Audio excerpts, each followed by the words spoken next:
धर्मराज युधिष्ठिर के शासनकाल में हस्तिनापुर की प्रजा सुखी तथा समृद्ध थी। कहीं भी किसी प्रकार का शोक व भय आदि नहीं था। कुछ समय बाद श्री कृष्ण से मिलने के लिए अर्जुन द्वारिकापुरी गए। अपनी द्वारिका यात्रा के बाद अर्जुन महर्षि वेदव्यास के आश्रम पहुँचे। यहाँ आकर अर्जुन ने महर्षि वेदव्यास को बताया कि श्री कृष्ण बलराम सहित सारे यदुवंशी समाप्त हो चुके हैं। तब महर्षि ने कहा कि यह सब इसी प्रकार होना था, इसलिए इसके लिए शोक नहीं करना चाहिए। तब अर्जुन ने ये भी बताया कि किस प्रकार साधारण लुटेरे उनके सामने यदुवंश की स्त्रियों को हर कर ले गए और वे कुछ भी न कर सके। अर्जुन की बात सुनकर महर्षि वेदव्यास ने कहा कि वे दिव्य अस्त्र जिस उद्देश्य से तुमने प्राप्त किए थे वह पूरा हो गया, अतः वे पुनः अपने स्थानों पर चले गए हैं। महर्षि ने अर्जुन से यह भी कहा कि तुम लोगों ने अपना कर्तव्य पूर्ण कर लिया है, अतः अब तुम्हारे परलोक गमन का समय आ गया है और यही तुम्हारे लिए श्रेष्ठ भी है। महर्षि वेदव्यास की बात सुनकर अर्जुन उनकी आज्ञा से हस्तिनापुर आए और उन्होंने पूरी बात महाराज युधिष्ठिर को बता दी। यदुवंशियों के नाश की बात जानकर युधिष्ठिर को बहुत दुख हुआ। महर्षि वेदव्यास की बात मानकर द्रौपदी सहित पांडवों ने राजपाट त्याग कर परलोक जाने का निश्चय किया। युधिष्ठिर ने युयुत्सु को बुलाकर उसे संपूर्ण राज्य की देखभाल का भार सौंप दिया और परीक्षित का राज्याभिषेक कर दिया। युधिष्ठिर ने सुभद्रा से कहा कि आज से परीक्षित हस्तिनापुर का तथा वज्र मथुरा का राजा है, अतः तुम इन दोनों पर समान रूप से स्नेह रखना। परीक्षित को हस्तिनापुर का राजा नियुक्त करने के बाद पांडवों ने अपने मामा वासुदेव व श्री कृष्ण तथा बलराम आदि का विधिवत तर्पण व श्राद्ध किया। इसके बाद पांडवों व द्रौपदी ने साधुओं के वस्त्र धारण किए और स्वर्ग जाने के लिए निकल पड़े। पांडवों के साथ साथ एक कुत्ता भी चलने लगा। अनेक तीर्थों, नदियों व समुद्रों की यात्रा करते करते पांडव आगे बढ़ने लगे। पांडव चलते चलते लाल सागर तक आ गए। अर्जुन ने लोभवश अपना गांडीव धनुष व अक्षय तरकशों का त्याग नहीं किया था। तभी वहां अग्निदेव उपस्थित हुए और उन्होंने अर्जुन से गांडीव धनुष और अक्षय तरकशों का त्याग करने के लिए कहा। अर्जुन ने ऐसा ही किया। पांडवों ने पृथ्वी की परिक्रमा पूरी करने की इच्छा से उत्तर दिशा की ओर यात्रा की। द्रौपदी, भीम, अर्जुन, नकुल तथा सहदेव की मृत्यु यात्रा करते करते पांडव हिमालय तक पहुंच गए। हिमालय लांघकर पांडव आगे बढ़े तो उन्हें बालू का समुद्र दिखाई पड़ा। इसके बाद उन्होंने सुमेरु पर्वत के दर्शन किए। पांचों पांडव, द्रौपदी तथा वह कुत्ता तेजी से आगे चलने लगे।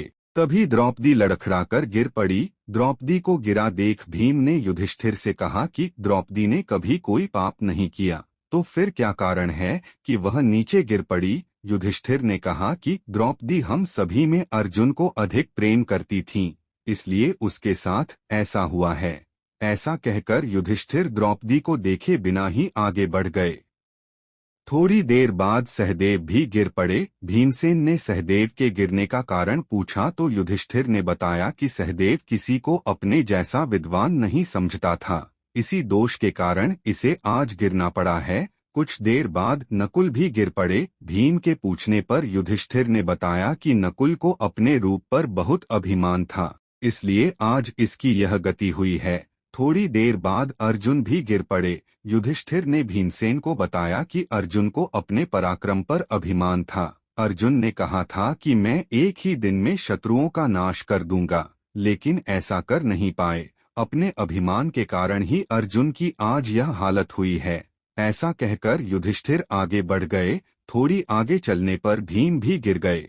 जब भीम ने युधिष्ठिर से इसका कारण तो उन्होंने बताया कि तुम खाते बहुत थे और अपने बल का झूठा प्रदर्शन करते थे, इसलिए तुम्हें आज भूमि पर गिरना पड़ा है। यह कहकर युधिष्ठिर आगे चल दिए। केवल वह कुत्ता ही उनके साथ चलता रहा। युधिष्ठिर कुछ ही दूर चले थे कि उन्हें स्वर्ग ले जाने के लिए स्वयं देवराज इंद्र अपना रथ लेकर आ गए। तब युधिष्ठिर ने इंद्र से कहा कि मेरे भाई और द्रौपदी मार्ग में ही गिर पड़े हैं, वे भी हमारे साथ चलें, ऐसी व्यवस्था कीजिए। तब इंद्र ने कहा कि वे सभी पहले ही स्वर्ग पहुंच चुके हैं, वे शरीर त्याग कर स्वर्ग पहुंचे हैं और आप सशरीर स्वर्ग में जाएंगे। इंद्र की बात सुनकर युधिष्ठिर ने कहा कि यह कुत्ता मेरा परम भक्त है, इसलिए इसे भी मेरे साथ स्वर्ग जाने की आज्ञा दीजिए। लेकिन इंद्र ने ऐसा करने से मना कर दिया। काफी देर समझाने पर भी जब युधिष्ठिर बिना कुत्ते के स्वर्ग जाने के लिए नहीं माने तो कुत्ते के रूप में यमराज अपने वास्तविक स्वरूप में आ गए। वह कुत्ता वास्तव में यमराज ही थे। युधिष्ठिर को अपने धर्म में स्थित देखकर यमराज बहुत प्रसन्न हुए। इसके बाद देवराज इंद्र युधिष्ठिर को अपने रथ में बैठाकर स्वर्ग ले गए। स्वर्ग जाकर युधिष्ठिर ने देखा कि वहां दुर्योधन एक दिव्य सिंहासन पर बैठा है, अन्य कोई वहां नहीं है। यह देखकर युधिष्ठिर ने देवताओं से कहा कि मेरे भाई तथा द्रौपदी जिस लोक में गए हैं, मैं भी उसी लोक में जाना चाहता हूँ। मुझे उनसे अधिक उत्तम लोक की कामना नहीं है। तब देवताओं ने कहा कि यदि आपकी ऐसी ही इच्छा है तो आप इस देवदूत के साथ चले जाइए, यह आपको आपके भाइयों के पास पहुंचा देगा। युधिष्ठिर उस देवदूत के साथ चले गए। देवदूत युधिष्ठिर को ऐसे मार्ग पर ले गया जो बहुत खराब था। उस मार्ग पर घोर अंधकार था। उसके चारों ओर से बदबू आ रही थी। इधर उधर मुर्दे दिखाई दे रहे थे। लोहे की चोंच वाले कौए और गीध मंडरा रहे थे।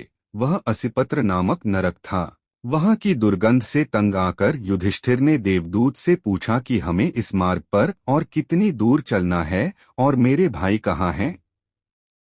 युधिष्ठिर की बात सुनकर देवदूत बोला कि देवताओं ने कहा था कि जब आप थक जाएं तो आपको लौटा लाऊं। यदि आप थक गए हों तो हम पुनः लौट चलते हैं। युधिष्ठिर ने ऐसा ही करने का निश्चय किया।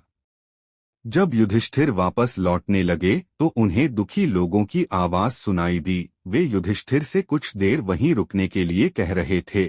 युधिष्ठिर ने जब उनसे उनका परिचय पूछा तो उन्होंने कर्ण, भीम, अर्जुन, नकुल, सहदेव व द्रौपदी के रूप में अपना परिचय दिया। तब युधिष्ठिर ने उस देवदूत से कहा कि तुम पुनः देवताओं के पास लौट जाओ। मेरे यहाँ रहने से यदि मेरे भाइयों को सुख मिलता है तो मैं इस दुर्गम स्थान पर ही रहूंगा।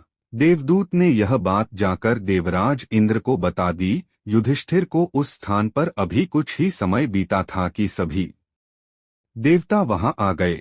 देवताओं के आते ही वहां सुगंधित हवा चलने लगी। मार्ग पर प्रकाश छा गया। तब देवराज इंद्र ने युधिष्ठिर को बताया कि तुमने अश्वत्थामा के मरने की बात कहकर छल से द्रोणाचार्य को उनके पुत्र की मृत्यु का विश्वास दिलाया था। इसी के परिणाम स्वरूप तुम्हें भी छल से ही कुछ देर नरक के दर्शन पड़े। अब तुम मेरे साथ स्वर्ग चलो, वहां तुम्हारे भाई व अन्य वीर पहले ही पहुंच गए हैं। देवराज इंद्र के कहने पर युधिष्ठिर ने देवनदी गंगा में स्नान किया। स्नान करते ही उन्होंने मानव शरीर त्याग करके दिव्य शरीर धारण कर लिया। इसके बाद बहुत से महर्षि उनकी स्तुति करते हुए उन्हें उस स्थान पर ले गए जहां उनके चारों भाई भीम, अर्जुन, नकुल, सहदेव तथा द्रौपदी व कर्ण आदि आनंदपूर्वक विराजमान थे। युधिष्ठिर ने वहां भगवान श्री कृष्ण के दर्शन किए। अर्जुन उनकी सेवा कर रहे थे। युधिष्ठिर को आया देख श्री कृष्ण व अर्जुन ने उनका स्वागत किया। युधिष्ठिर ने देखा कि भीम पहले की तरह शरीर धारण किए वायु देवता के पास बैठे थे। कर्ण को सूर्य के समान स्वरूप धारण किए बैठे देखा। नकुल व सहदेव अश्विनी कुमारों के साथ बैठे थे। देवराज इंद्र ने युधिष्ठिर को बताया कि ये जो साक्षात भगवती लक्ष्मी दिखाई दे रही हैं, इनके अंश से ही द्रौपदी का जन्म हुआ था। इसके बाद इंद्र ने महाभारत युद्ध में मारे गए सभी वीरों के बारे में युधिष्ठिर को विस्तार पूर्वक बताया। इस प्रकार युधिष्ठिर अपने भाइयों व अन्य संबंधियों को वहां देखकर बहुत प्रसन्न हुए।